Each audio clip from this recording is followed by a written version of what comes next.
नमस्ते बच्चों, आइए आज हम पढ़ेंगे सरलीकरण। नवोदय तैयारी प्रवेश परीक्षा कक्षा 6वीं हेतु सरलीकरण का सवाल जानना बहुत ही जरूरी है, क्योंकि सरलीकरण से प्रति वर्ष 2 से 3 सवाल पूछे जाते हैं।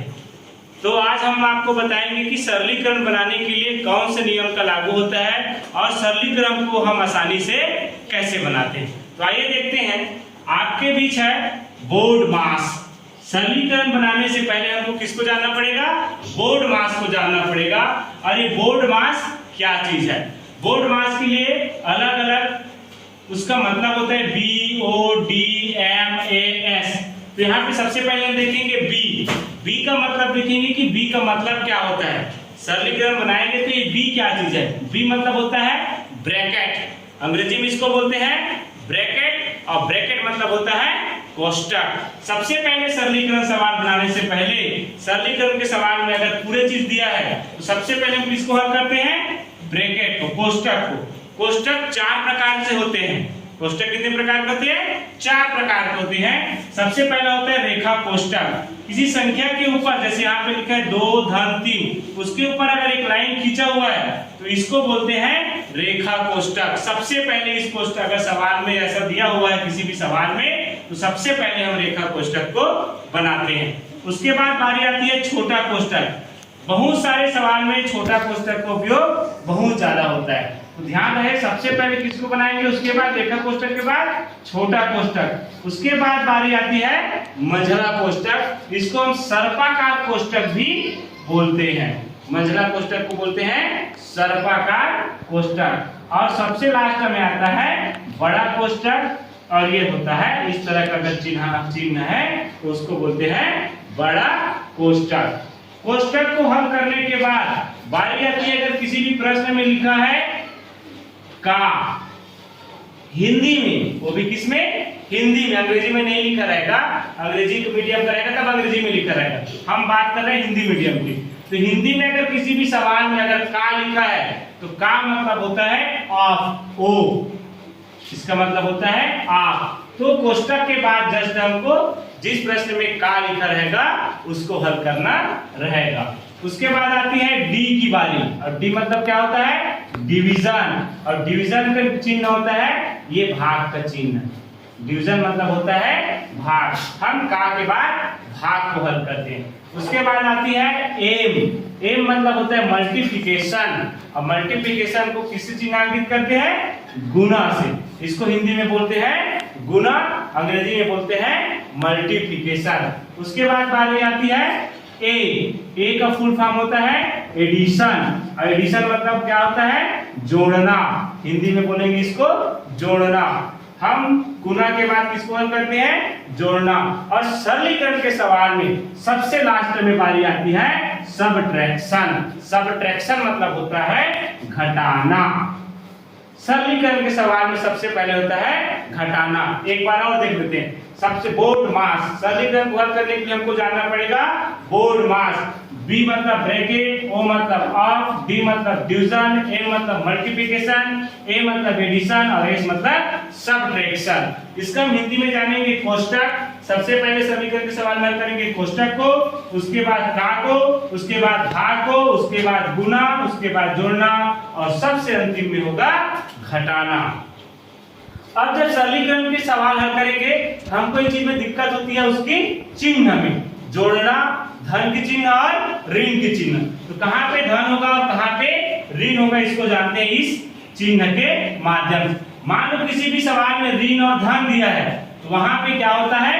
ऋण। ऋण मतलब क्या होता है? घटाना होता है। वहां पे हमको घटाना पड़ेगा। अगर ऋण और धन का निशान लगाए किसी संख्या के आगे, वहां पे क्या करेंगे? घटाएंगे। धन धन लिखा है तो धन धन को तो ऐसे आप लोग जानते हो। अगर धन धन का निशान है, धन मतलब होता है प्लस, प्लस प्लस का निशान है, तो उसको हम क्या करते हैं? जोड़ते हैं। क्या करते हैं? जोड़ते हैं। और मान लो ऋण और ऋण लिखा है, दो संख्या में ऋण और ऋण लिखा है, तो ऋण और ऋण क्या हो जाता है? धन हो जाता है। और उसको भी क्या करते हैं? ऋण और ऋण का निशान लिखा है तो उसको भी जोड़ते हैं, उसको भी जोड़ते, लेकिन निशान में परिवर्तन नहीं होता, ऋण लगा।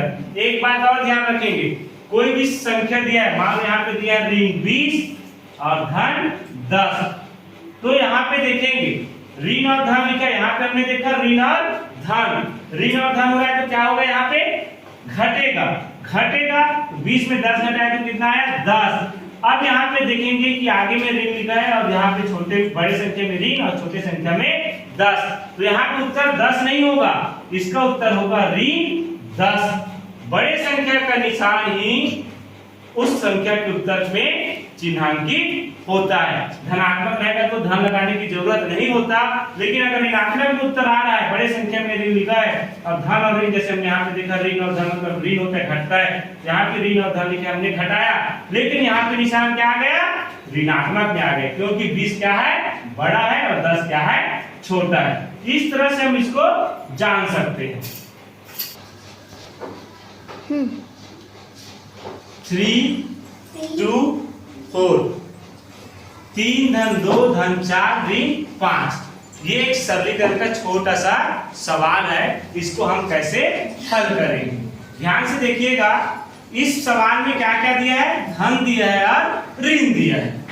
तो हम देखेंगे कि सरलीकरण बनाने के पहले हमने पढ़ा था कि बोर्ड मास, अब तो यहाँ पे धन और ऋण दिया है, तो जैसे एडिशन और सब्ट्रैक्शन, तो पहले किसको हल करेंगे, धन को हल करेंगे और फिर लास्ट में क्या हो जाएगा ऋण। तो किसी भी चीज को हल करने से पहले अगर धन है तो उसको ऐसे निशान लगाएंगे, निशान लगाएंगे, अब इसको बाद जोड़ेंगे, इसको धन है बोल रहा है तो 3 और 2 5, 5 4 9, यहाँ पर ऋण है तो ऋण लिखेंगे, 5 है तो 5 लिखेंगे, और 9 और ऋण 5 बराबर कितना हो जाएगा 4। इस तरह से हम छोटे सवाल को आसानी से ऐसे बना सकते हैं।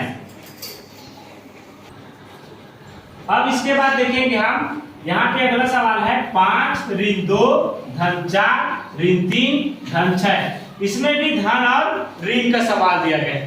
धन और ऋण का सवाल दिया है, यहाँ पे हमको एक अलग से काम करना पड़ेगा। सबसे पहले हमको किसको बनाना रहता है, जोड़ना, उसके बाद लास्ट में बनाना रहता है घटाना।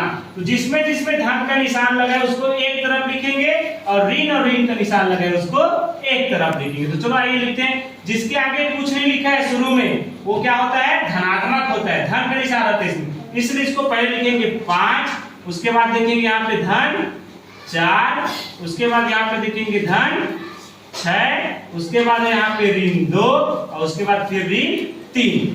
अब बोर्ड मास सरलीकरण में लिखा है कि बोर्ड मास का मतलब होता है सबसे पहले किसको करेंगे, जोड़ना को, उसके बाद घटाना को। अगर जोड़ना घटाना बस दिया है तब, तो जिसको हल करें उसमें हम ऐसे छोटा सा निशान लगा देंगे, क्योंकि इससे हमारा किसी भी प्रकार का सवाल गलत नहीं होगा। तो 6 4 10 और 5 15, यहाँ पे ऋण है तो ऋण।